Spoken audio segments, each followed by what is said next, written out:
Good morning, everyone. This is Michael Douville in beautiful, sunny Phoenix, Arizona. It's April 21st. It's 10 o'clock in the morning. Thank you so very much for taking your time to listen to my presentation.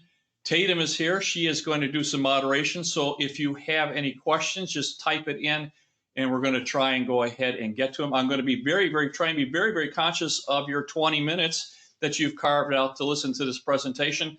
Hopefully it's worthwhile. I'd certainly like to get your comments and your thoughts so we can make this as thought-provoking as we possibly can.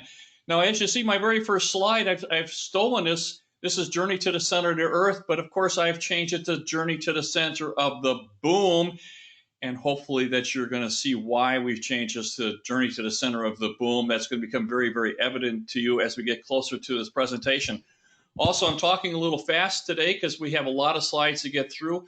We are going to make these slides available in a PDF form, so anyone that would like them, you're welcome to have them. We're also going to make the presentation available so anyone can have the presentation. We'll put it up on YouTube. So if I go too fast on a slide, you're always welcome to email me back and we'll answer any questions that we possibly can. But this is Journey to the Center of Boom. So I want to tell you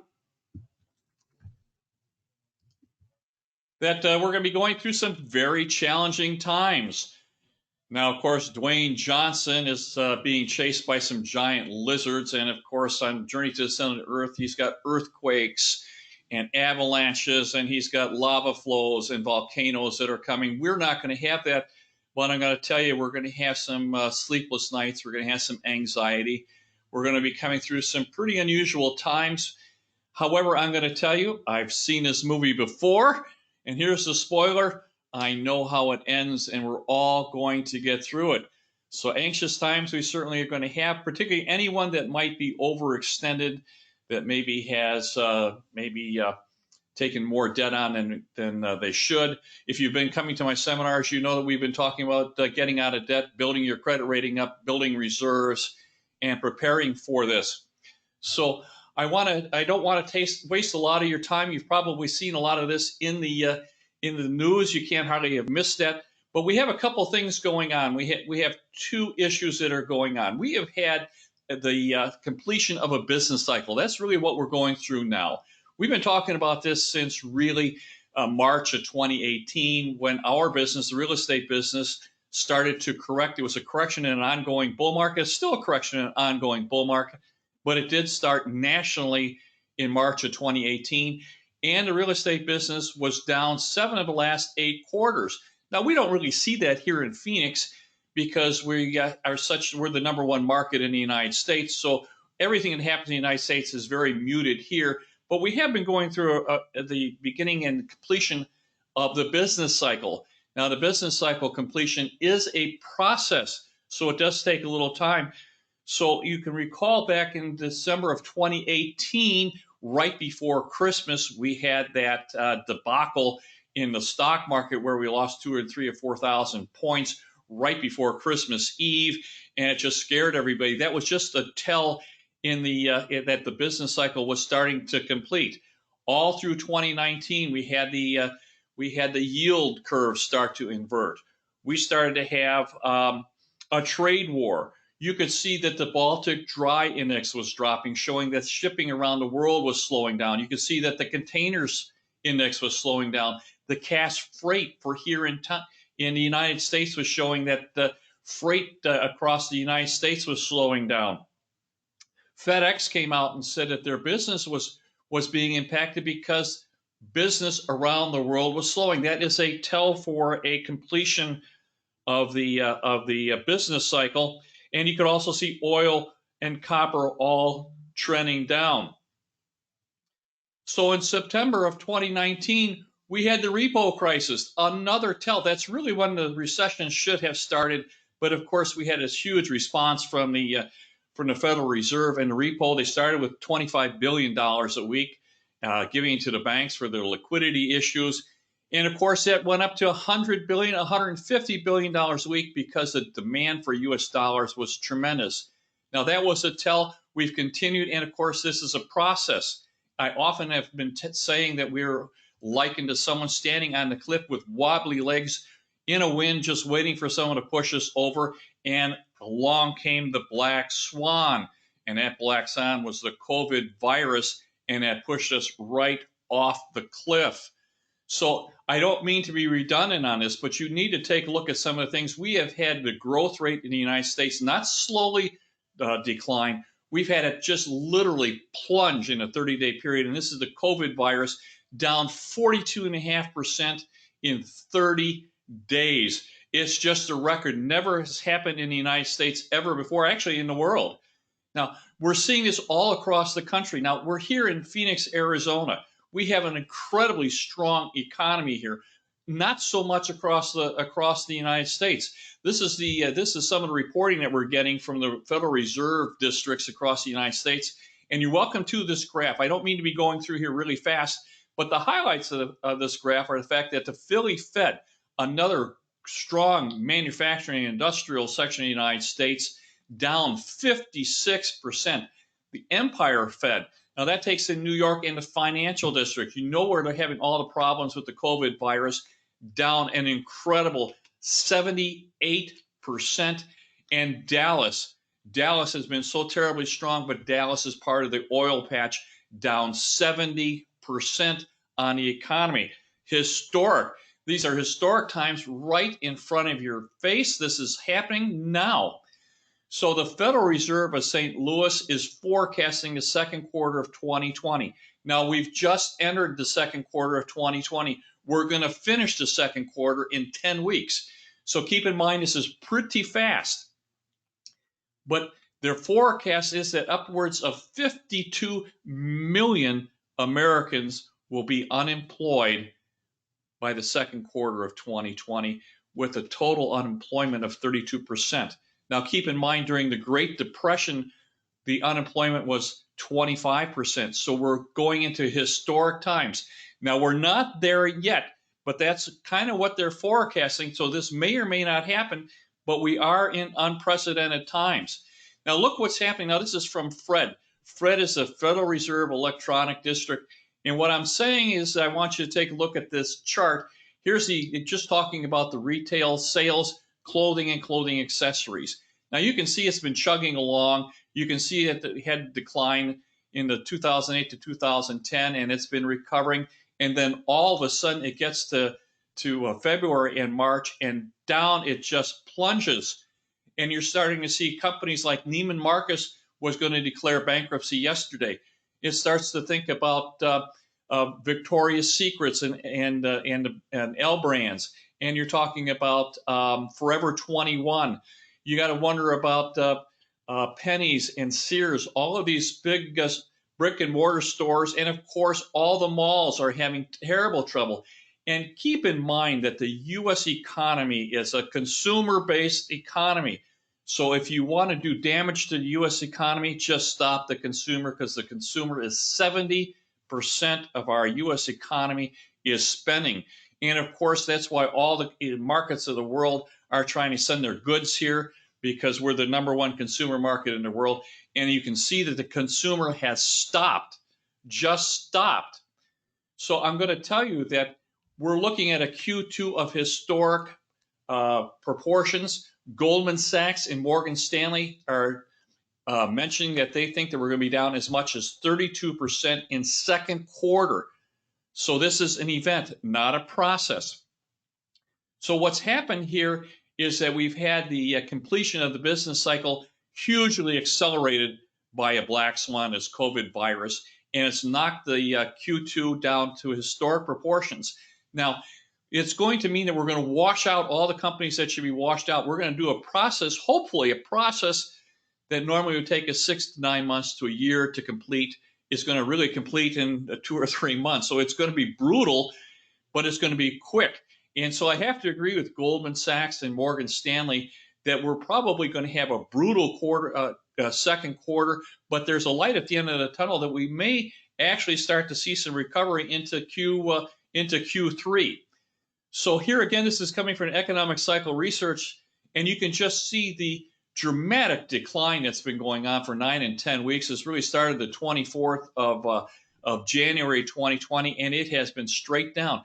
Now, here again, us in Phoenix, we are just such a strong economy that we don't necessarily see all the effects that other regions of the country are, because they're hugely muted here. But I'm going to tell you, a lot of our clientele does come from here, and they're coming into it. So we're a net in-migration. So if we stop the in-migration, we're obviously going to stop here. So we are going to be affected, but nowhere near the rest of the country. Now, the economy is gravely, gravely injured. And I make this analogy to someone that's bleeding out. So as you get an injured party, they want to get to the hospital and get that blood loss replaced as quickly as they possibly can. Most of our businesses across the country, they have about 90 days, about 3 months supply of cash flow. And that cash flow is quickly being depleted. We're already a month and a half, 2 months into it. They only have 3 months. That's their blood.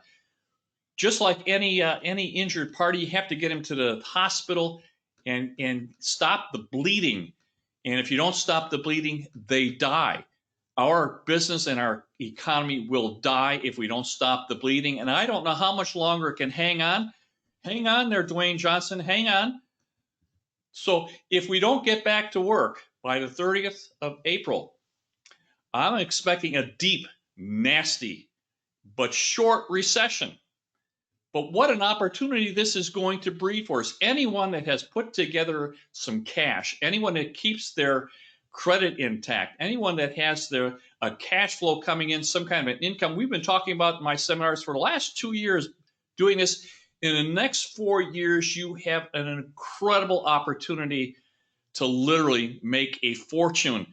If you're my age and you think you'd like to retire, but you can't retire because you think, well, I just haven't got that income stream coming in. I just haven't put enough capital together. I just haven't made enough money. I don't have my fortune put together. You're going to have 4 years to do that. This is an event that comes along once every 18 and a half years, and it is right behind this recession. So what we need to do is get the economy open as quickly as possible. Now, this means that we want to do this in a reasonably smart fashion. We've just gone through this. We've taken this brutal beating. We certainly don't want that to be for nothing. So we want to do it smart. We want to listen to the professionals, make sure that we're doing it in a smart fashion. We want to certainly protect those that are at risk. But we need to get the economy open. So my data is based on opening the economy April 30th, May 1st. If we go to July 31st, if we go to August 31st, we are really going to be changing the dynamics. And I think that we're going to really be looking at a much, much worse outcomes than we are. But right now, I think we have the opportunity to open the economy up. Contact your governors, contact your senators, contact your congressmen, the mayors, and ask them to please get the economy open. Let's go back to work. And for us, we need to discuss liquidity with our clients. Now, this is for you and for your clients. Now, we're in this business. We are fiduciaries. We have a responsibility to our clients. We need to take our professionalism and take it to our clients. And let's discuss some of the options that they have. We've been talking about the fact of taking out cash out refi on our properties. We want to have cash. I'd like to see you have $100,000, $200,000, $400,000 that we can deploy. So talk to your mortgage professionals. Find out about a cash out refi. They're still available. But keep in mind, Chase Bank has already changed some of the requirements. The underwriting is going to change. So while it's available, I talked about this last time. When we talked about it, I said, don't wait till the next week. Go and do it that afternoon. When I finish up here today, I expect you to call your mortgage professional and get that going today. Talking about a cash out refi. Talk about a HELOC. And if you're over 62 years old, maybe you should consider reverse mortgage so you can get some money up, because you're going to have an opportunity to deploy the capital that you get from a reverse mortgage and make money on that. And if all three of those things won't work for you and you have liquidity needs, maybe you should consider a sale, because it's still time. The market is still fairly strong here. And if you have a liquidity need and you think you're going to have a liquidity need, then you need to go ahead and sell the property. Now, If you want to go ahead and buy a Lamborghini or a Ferrari, that's also a liquidity need. And when you get to be my age, sometimes it's time to do that. So if we need to sell, we need to sell. So I'm going to be telling you, looking at a 2-year horizon, everybody's coming to Arizona. Now, I'm going to tell you, if you're in a hardware store in Davenport, Iowa, or if you're a painter in Mishawaka, Indiana, or if you're working in Schenectady, New York, and you have to restart your business because of this terrible thing that we're going through, you're going to come to Arizona. I'm going to tell you that if you're in Tucson or Flagstaff or Prescott or Payson under White Mountains, you're going to do really, really well because the population is coming to Arizona.